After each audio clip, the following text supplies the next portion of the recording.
Hello दोस्तों, नमस्कार। एक कोऑपरेटिव सोसाइटी जो होती है उसके बारे में एक आरटीआई से रिलेटेड एक डिसीजन आया है। उसमें ये जांचा गया है कि क्या कोऑपरेटिव सोसाइटी आरटीआई एक्ट के अंदर आती हैं या नहीं आती है। दोस्तों, आज इस वीडियो में डिटेल से बात करेंगे। दोस्तों, अगर आप इस चैनल में नए हैं तो चैनल को सब्सक्राइब कर लीजिए और बेल आइकन दबाना मत भूलिएगा, क्योंकि बेल आइकन जब आप दबाएंगे तभी जो है सारे लेटेस्ट वीडियो के नोटिफिकेशंस आपके मोबाइल तक पहुंचेंगे। और अगर आप बैंकर हैं और आप जेआईबी सीआईबी करने की सोच रहे हैं तो जेआईबी सीआईबी करने के लिए बहुत अच्छा प्लेटफॉर्म ये है। लगभग 16 सालों से हज़ारों बच्चों ने जेआईबी सीआईबी हमारे साथ रह करके कर लिया है।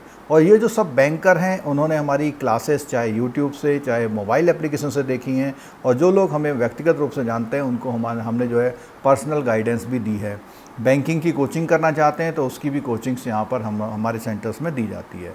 तो दोस्तों, हम बात कर रहे थे कोऑपरेटिव सोसाइटी जो है आरटीआई के अंदर आती हैं या नहीं आती हैं।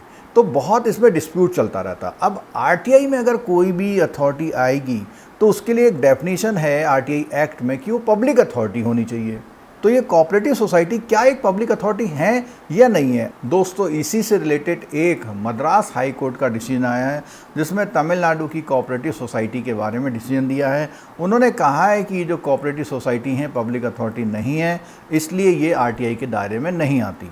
तो दोस्तों, देखते हैं इस पूरे डिसीजन में क्या बातें हैं खास। जैसा कि आप स्क्रीन पर देख पा रहे हैं, cooperative society do not fall under ambit of RTI act rules Madras high court. यानी मद्रास हाई कोर्ट के डिसीजन है और हाई कोर्ट के डिसीजन को रूलिंग की तरह लिया जाता है। इस मद्रास हाई कोर्ट ने एक ऑर्डर जो तमिलनाडु इंफॉर्मेशन कमीशन, जैसे कि आपको पता है कि सारे स्टेट में इंफॉर्मेशन कमीशन होते हैं, वहाँ के एक डिसीजन को चैलेंज किया गया और उस चैलेंज में उन्होंने उनके उस डिसीजन को बदला।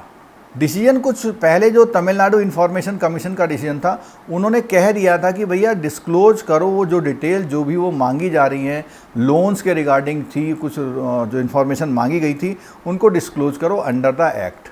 दोस्तों, इस डिसीजन में जस्टिस वी भवानी सुब्बारोयन ने कहा कि ये जितनी कोऑपरेटिव सोसाइटीज़ हैं वो स्टेट की would not fall under the definition of public authority, इसलिए ये जो है आरटीआई के इस एक्ट के अंतर्गत नहीं आती। तमिलनाडु इंफॉर्मेशन कमीशन ने दिया था, जो डिसीजन दिया था, उन्होंने कहा था कि भैया जिसने ये आपसे रिक्वेस्ट मांगी उसको जो है सारी चीज़ें प्रोवाइड कर दी जाए। और क्या प्रोवाइड करनी थी? Disclosure of crop and jewel loan की उसने जो इन्फॉर्मेशन मांगी थी वो दे दिया जाए। और ये मामला था कि जो मेंबर था उस सोसाइटी का के जीवा, उसने जो है डिप्टी रजिस्ट्रार कोऑपरेटिव को ये आरटीआई में एप्लीकेशन दी, वहाँ से नहीं सुनी गई। उसके बाद उस एप्लीकेशन को जो है जो डिपार्टमेंटल अपीलेट अथॉरिटी होती है वहाँ भेजा गया, लेकिन वहाँ से भी उसको राहत नहीं मिली। उसके बाद वो मूव करे स्टेट के जो इन्फॉर्मेशन कमीशन में, वहाँ से ये डिसीजन आया कि भैया दी जाए। और उसके बाद फिर जब कोऑपरेटिव सोसाइटी को ये कहा गया कि भैया दो, तो वो पहुँच गए कहाँ पे? Supreme court. उन्होंने इन्फॉर्मेशन इसलिए मांगी, उन्होंने कहा था कि भैया 2021-22 के आसपास में जो है करीबन 10,292 करोड़ के जो लोन्स थे वो जो है 14.84 लोगों को जो ग्रांट किए थे उनको दिए गए थे, और उसमें उनको काफ़ी सारे इंसेंटिव्स भी मिलते थे। और ये लोन्स जो है काफ़ी, जब गवर्नमेंट की स्कीम आई तो उसमें वेव ऑफ किए गए। जो आरटीआई एप्लीकेंट थे वो ये साबित करना चाहते थे कि भैया इसका फ़ायदा जो है जो मार्जिनल फार्मर है उन तक नहीं मिला है। तो जब तमिलनाडु इंफॉर्मेशन कमीशन ने डिसीजन दे दिया तो फिर एक रिट लगाई गई।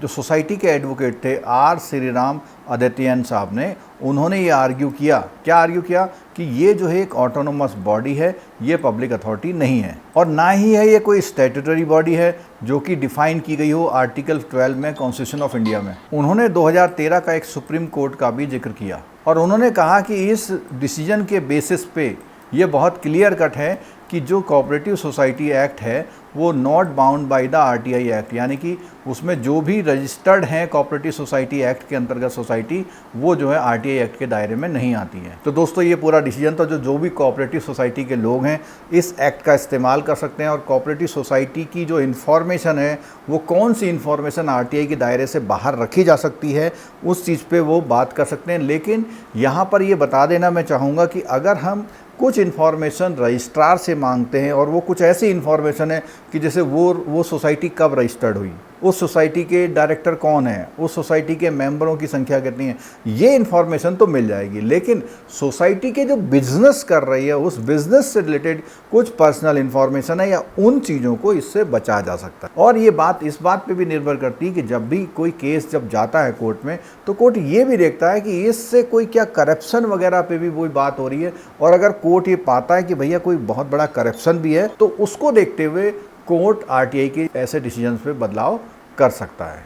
दोस्तों, ये वीडियो कैसा लगा, और इसको सभी कोऑपरेटिव सोसाइटी के मेंबर को ज़रूर शेयर कर दीजिए, क्योंकि ऐसा हो सकता है कि कुछ आरटीआई एप्लीकेशन से जो है जो अपनी सोसाइटीज़ हैं उनके कारोबार में कुछ प्रॉब्लम आती हो, डिस्टर्बेंस होती हो और वो अपना काम सुचारू रूप से नहीं कर पाते हैं, तो उनके लिए एक हेल्पफुल हो सकता है।